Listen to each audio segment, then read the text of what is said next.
Pozdravljeni! Kot ponavadi je tudi ta teden na vrsto prišel naš običajni komentar novic, kjer si bomo kot ponavadi pogledali vse tisto, kar se je zanimivega zgodilo v preteklih dneh.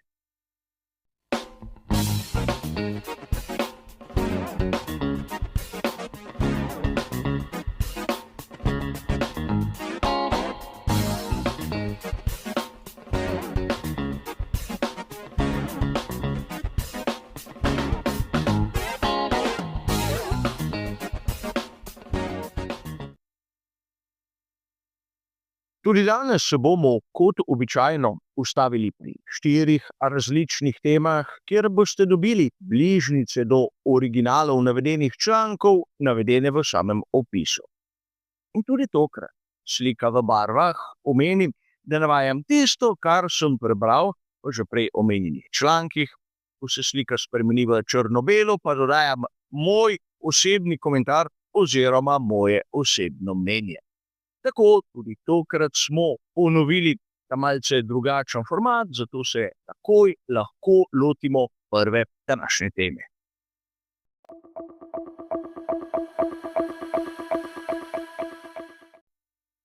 Danes se bomo najprej ustavili pri članku, ki je bil objavljen 12. avgusta na spletnem portalu Planet F1.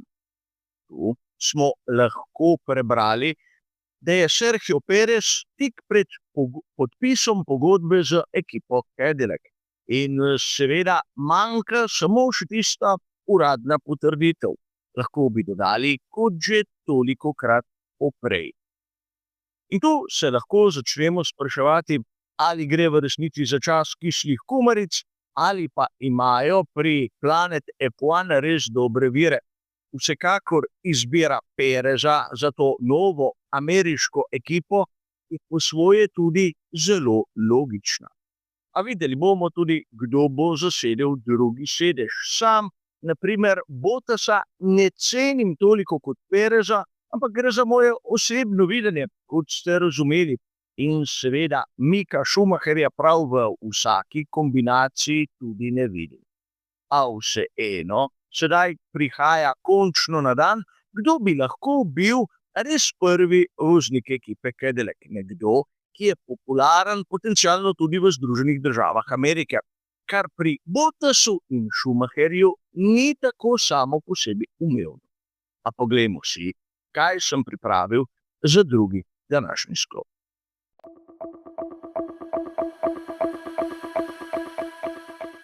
A v našem drugem sklopu se bomo pa ustavili pri članku, ki je bil objavljen 12. avgusta na spletnem portalu F1 Oversteer. Tu je govora o tem, kako je Emerson Fittipaldi presenečen nad odlično formo in rezultati Gabriela Bortoleta v svoji prvi sezoni v Formuli 1. In treba je poudariti, da v članku najprej imamo neke vrste obnovo kariere Emersona Fittipaldija v Formuli 1, kot da bi bilo to potrebno ponavljati. V nadaljevanju pa seveda dobimo tudi podrobnejšo analizo o rezultatih, ki so jih dosegli novinci v sezoni 2025 do tega trenutka. S tem, da je med novince zopet uvrščen Liam Lawson, ki po mojih kriterijih novinec več ni, že dolgo časa. A vseeno, naletimo lahko tudi na pomembne podatke, naprimer, da je Gabriel Bortoleto do tega trenutka dosegel podobne rezultate kot Lawson, da je zbral skoraj da enako število točk kot Novozelandec in njegov moštveni kolega Izak Hadjar, in še bi lahko naštevali. A treba je dodati nekaj, da razumem, kako je lahko Emerson Fittipaldi presenečen nad rezultati rojaka, kajti dvomim, da dvakratni svetovni prvak je sledil nižjim formulam. Bortoleto je bil pred 2 letoma prvak v Formuli 3, lani v Formuli 2. Dosegel je nekaj na meji mogočega, namreč da je zmagal v Formuli 2 glavno dirko s tem, da jo je začel prav iz zadnjega mesta. In Bortoleto je voznik, ki je izjemno konkreten, zna čakati na pravo priložnost. Morda ni tako hiter kot marsikateri drugi, ampak na koncu dneva domov prinese rezultat. In to smo videli pri ekipi, kot je Sauber, kjer je začel kazati svoj pravi potencial in kjer bi lahko dejali, da se mu obeta svetla prihodnost. Konec koncev, mnogokrat v preteklosti sem že dejal, da pogrešam brazilske voznike. In Gabriel Bortoleto v Formuli 1 si zagotovo zasluži biti. Namreč dvignil je mnogo manj prahu kot kak Franco Colapinto, ampak je mnoge, kot naprimer Emersona Fittipaldija, prepričal s svojimi dejanji. In to je tisto, kar šteje. Poglejmo si, kaj pa je prišlo na vrsto za današnji tretji sklop v komentarju novic.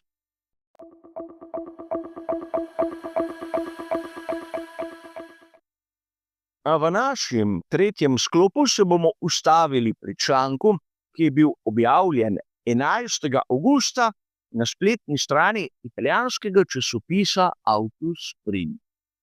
Tu se avtor sprašuje, kdaj se bo začela era Charlesa Leclerca.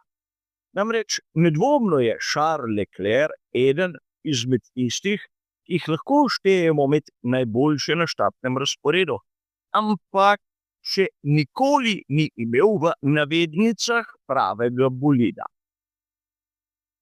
In v sezoni 2026 bomo videli vstop novih tehničnih pravil, kar bi lahko ponudilo neko možnost, da bi se končno pričela ta era Charlesa Leclerca.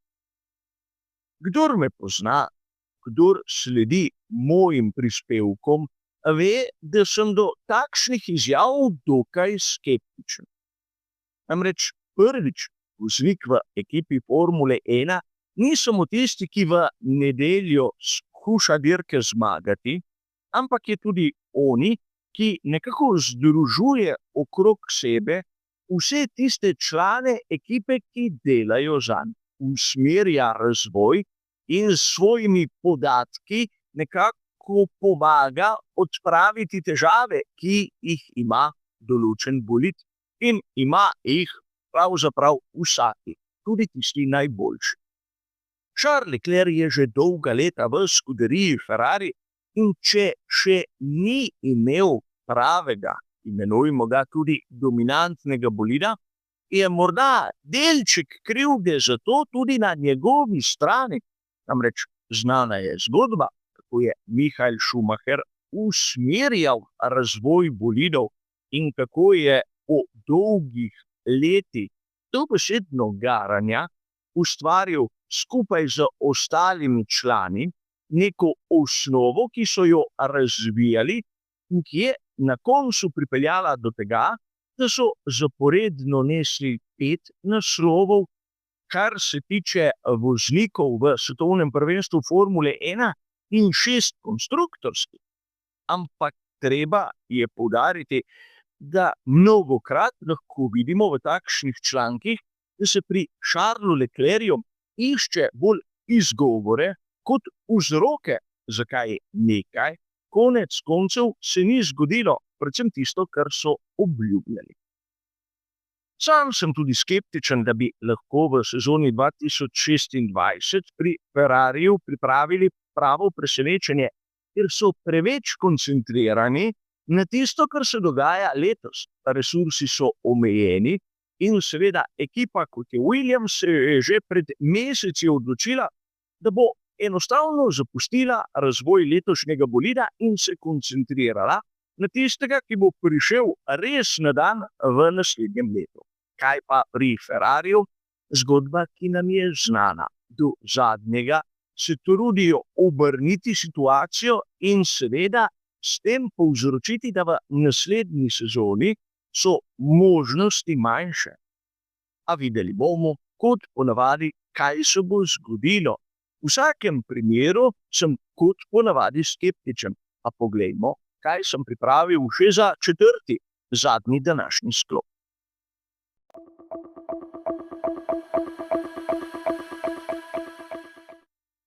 Za konec pa kot običajno tista malce bolj obrobna tematika.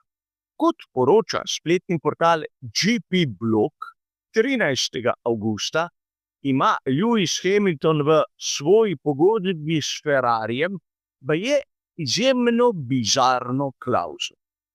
Namreč Lewis Hamilton, kot nam je dobro dano vedeti, je s Scuderijo podpisal večletno pogodbo. Nam, navdušencem, uradno ni dano vedeti, koliko let naj bi trajala ta pogodba, ampak če gre za večletno pogodbo, lahko smatramo, da 2 sezoni najmanj. In kot poroča GP Blog, naj bi imel Lewis Hamilton klavzulo še za eno dodatno sezono, kjer pa Scuderia Ferrari naj ne bi imela nekega vpliva. Torej, Lewis Hamilton naj bi imel pogodbo, ki jo bi lahko imenovali kot 2+1, kjer je tista sezona +1 vezana na čisto njegovo odločitev. Poenostavljeno povedano, če Ferrari ni zadovoljen s Hamiltonom, se ga, kot kaže, ne more rešiti. In tu je treba, kot ponavadi, poudariti, da takšne klavzule so v Formuli 1 neobičajne. Ponavadi lahko vidimo, da se voznik lahko se upre ekipa morebitnemu podaljšanju pogodbe, ampak da bi kar tako prepustili odločitev samo eni strani, je nenavadno. Ampak konec koncev tudi prihod Lewisa Hamiltona v Scuderijo Ferrari je bil nenavaden. In če so ga hoteli prepričati, še posebej, če je pogovore vodil John Elkann, je možno, da ima Lewis Hamilton tudi takšno klavzulo. Namreč Elkanna, kot nam je dobro znano, ne preveč zanima, kaj piše v pogodbah. On je svoje naredil, on je Hamiltona pripeljal in sedaj, če si Hamilton želi ostati 3 sezone in ne samo 2, bo to v redu. Ampak zopet obstaja vprašanje, bo Lewis Hamilton vztrajal tako dolgo? Osebno povedano ne vem. Je pa bizarno, da so seveda britanskemu vozniku dali takšen privilegij, da sam odloča o svoji usodi, o svoji prihodnosti. A kot ste razumeli, smo tudi danes prišli do konca našega običajnega komentarja novic. Hvala za vašo pozornost in nasvidenje.